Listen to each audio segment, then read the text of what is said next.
Hello, everyone. My name is Josh Lerner. I'm a second-year PhD student in the Computational Optics Lab at Duke University. This research was conducted in collaboration with the Hickey Lab at Duke University, and this research was presented at the Photonics West 2026 conference as a part of the Quantitative Phase Imaging Conference. This talk was titled Extremely High Throughput Quantitative Phase Imaging of Live Cells with a Multi-Camera Array Microscope. There are many complex biological processes that can be studied with live cell imaging. On the left, we see many examples of cell death and cell stress, which we can represent as cell misery. And this is kind of hard to study without this live cell imaging data.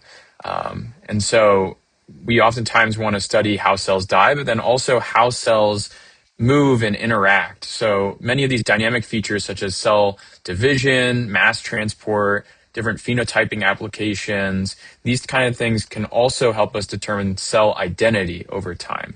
And so this combination of understanding how cells die and what cells are over time is really important, and it's all enabled by these live cell imaging assays. And so this new type of live imaging-based assay allows us to study individual cells, interactions between cells, and also the long-term outcome of what happens to these cells in different conditions, interacting with different types of cells as well. Besides using just traditional bright field microscopes, there is a huge focus on how we can non-destructively study these cells over time. So label-free methods dominated by quantitative phase imaging are essential for label-free live cell study. And so this quantitative phase imaging provides enhanced label-free contrast. It's not too difficult to implement besides using some compute power for doing these reconstructions. But this compute gives us accurate cell morphology and access to label-free information such as dry cell mass, refractive index, and quantitative absorption, which is really important for studying cell growth and mass accumulation over time.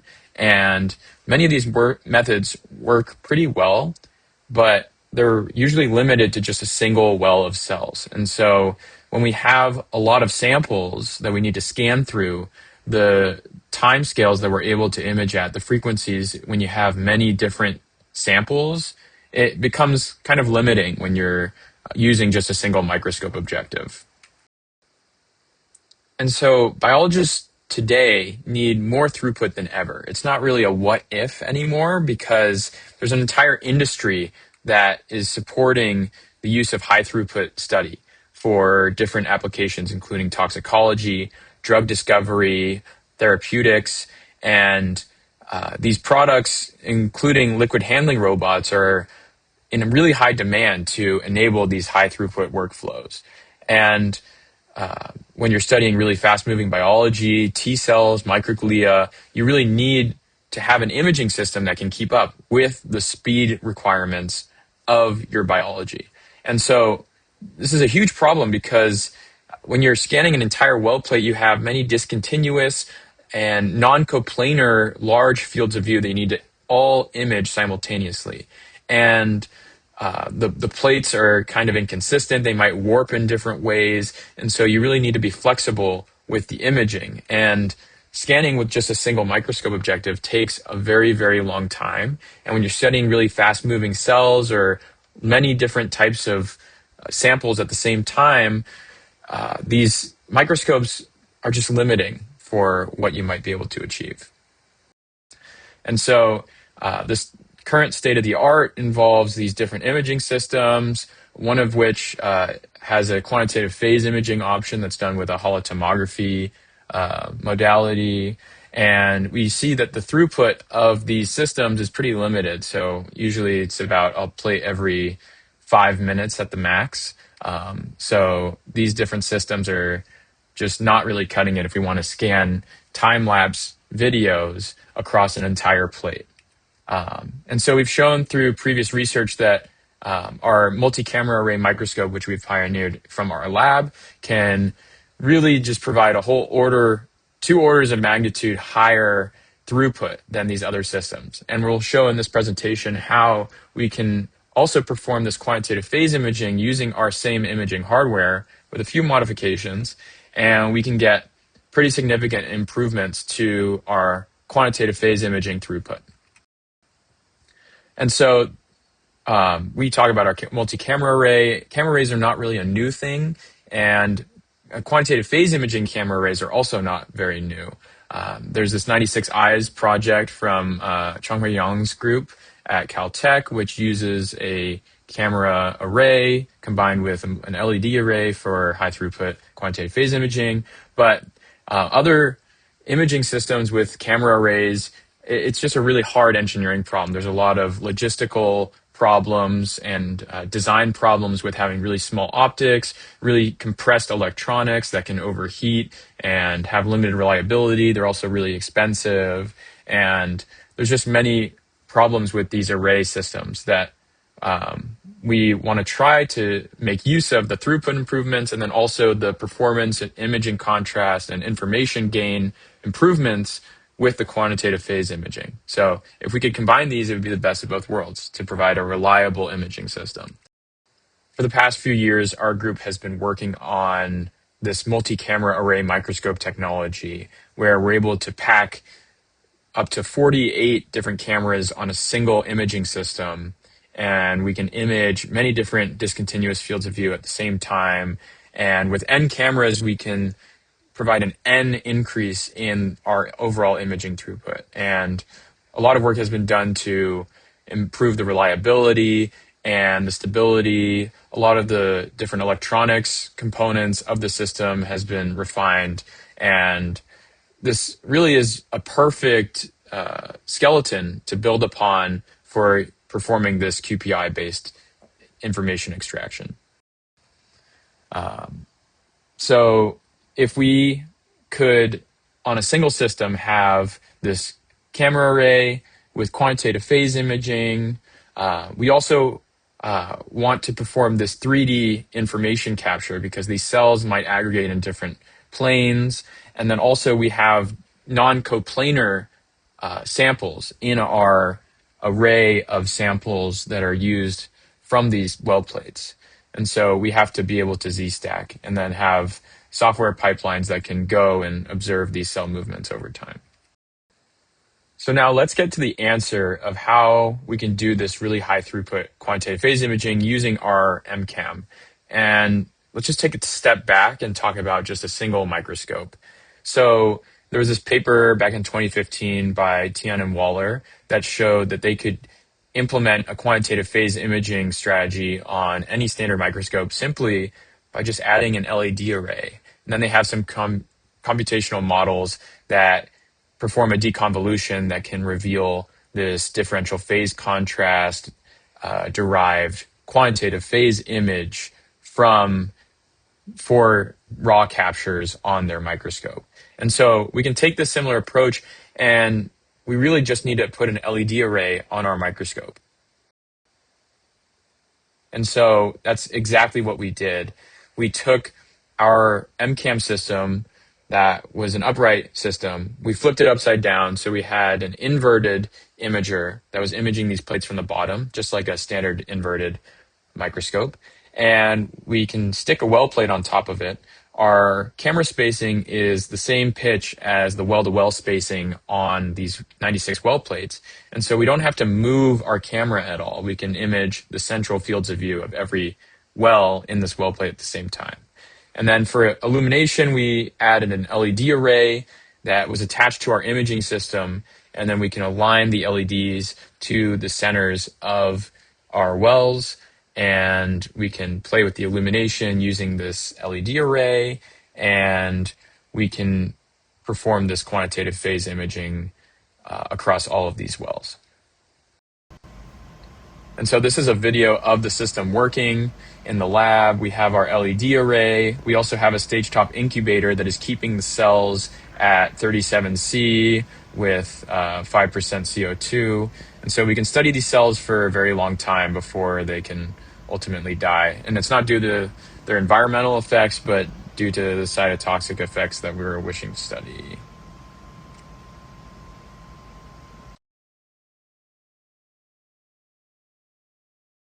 So I just want to talk quickly about the LED array hardware that we're using because the illumination is very central to this QPI information extraction. So we have a 384 well plate illuminator that we use to get finer control of our illumination. So we have a 4.5 millimeter LED pitch, and these are RGB LEDs, and so we decided upon the central green. It's 519 nanometers. We recently upgraded to a much more dense 2.25 millimeter pitch LED array. And with this, we have really precise analog control of our LED brightness versus the PWM control of our original 384 LED array. And with this, we can observe different types of differential phase contrast inspired patterns. And so we divide our LED array into 9 acquisition groups that have a maximum of 6 individual cameras that have a maximal spacing. And so we essentially cycle between these 9 acquisition groups and acquire information from just the cameras that we are illuminating in the central area of those illumination patterns. And so we're just cycling through them at every single time step until we've imaged every single well. Then we repeat for every single Z position. So we're acquiring at every Z position in our Z stack and doing that at every time step. And so at every time step for our QPI information processing, we are taking, this is a very similar approach that was used in the original quantitative differential phase contrast paper. So we have orthogonal directions of illumination that we use to compute an intermediate differential phase contrast image. We represent a weak object transfer function that is derived from the illumination patterns that we're using. And we can deconvolve that transfer function from our differential phase contrast images and then average them to acquire our final quantitative phase image that I'm cutting off a little bit, but we can see that there's quantitative phase from this deconvolution. And it's a Tikhonov regularized deconvolution in our implementation. And so for the final QPI images, we take stacks of these QPI information, and we can compute a best in focus metric across the entire camera array. And so if you imagine that we are conducting a Z stack through many irrelevant planes due to the warping of these plates. And so really it's just a plus or minus 2 from our best in focal plane of every single well that we want to focus on. And so we're acquiring at every Z position in every camera. And so there's a lot of frames that we can just throw away. And so this focus map allows us to understand which frames are the most relevant. And so from that, we can compute a focus fusion of the most relevant frames. And that focus composite is what we use as our final QPI image. And this also is able to correct somewhat for the field curvature of our small objectives. And so when we stack all of that information together, we take 48 images from one half from a Z stack, and then we can shift our entire imaging system to the other half and do the same thing. And we're able to combine all of this data into a full well plate quantitative phase image at every single time step. And so we're able to do this with Z stacking every 5 minutes across an entire 96 well plate. And so as a first test of this system, we wanted to understand relationships between T cells and tumor cells to hopefully understand different dynamics between these two cell populations. And so we cultured at a bunch of different concentrations in a well plate these B16 mouse melanoma cells with antigen-specific CD8 T cells. And we image them every 5 minutes. And so this is what the information looks like. So we can see a zoom in of a single well with all these different T cells and the tumor cells, and they're interacting and swimming around each other. And we're going to zoom out to be able to see that we're able to do this on not just one well at a time, but this time lapse was performed across every well in this well plate every 5 minutes. And so normally for a traditional experiment, you would take each of these wells and kind of make it an individual experiment. Something that's really important to understand is that all this data came from just a single experiment. And so you just load all your cells into a plate, and our automated information capture is able to render and capture these quantitative phase image time lapses for every single condition at the same time. And so what do we want to use this data for? It's a lot of data, and it could be really powerful for many applications. But one of our core emphasis is to link genetic perturbations to our cell dynamic time-lapse data from these videos. And so the goal is to take cells and allow them to move around in these plates, and then we can fix them and conduct this proteomic and genomic readout to understand both cell phenotype and genotype. Then we can go back and link the cell time-lapse data to the information that we got at our final endpoint phenotype and genotype readout. And so in theory, this system could combine all these steps into one single workflow. And so I just want to show some preliminary data that's showing that we can do this live cell imaging on our system with this quantitative phase image. And then at the end of this video, we're able to fix the cells. And then on another system, we have a SELFA multi-channel fluorescence system. We're able to link these two images at the last time step together.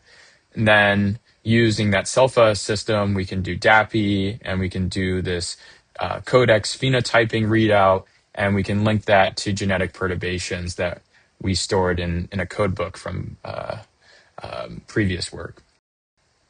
And so with this system, our goal in the future is to track all of the cells in every well, 96 wells, 96 conditions, all in a single experiment to understand cell interactions and relationships. We want to use our multi-ohmic readouts all on our MCAM together to produce these massive data sets that can link cell activity to genotype and phenotype. And from the imaging system, there's a lot to improve as well. We have a 20x quantitative phase imaging MCAM that we are developing right now using some newer objectives that we have. And with our LED array-based quantitative phase image readout, we can explore other types of QPI strategies for Fourier tachography, for example, and perhaps a multi-slice approach for thicker scattering samples. And finally, we want to explore integrating the system with a liquid handling robot for unparalleled throughput. We could image multiple plates at the same time, and also changing the plates with different fluidic control. And I just wanted to say thank you to everyone that's helped out with this project, notably Yang from the Hickey Lab and Dr. Hickey for his thoughts and contributions with the cell biology and our ultimate goals of phenotype and genotype. And of course, our funding sources and everyone in the Computational Optics Lab. Thank you all.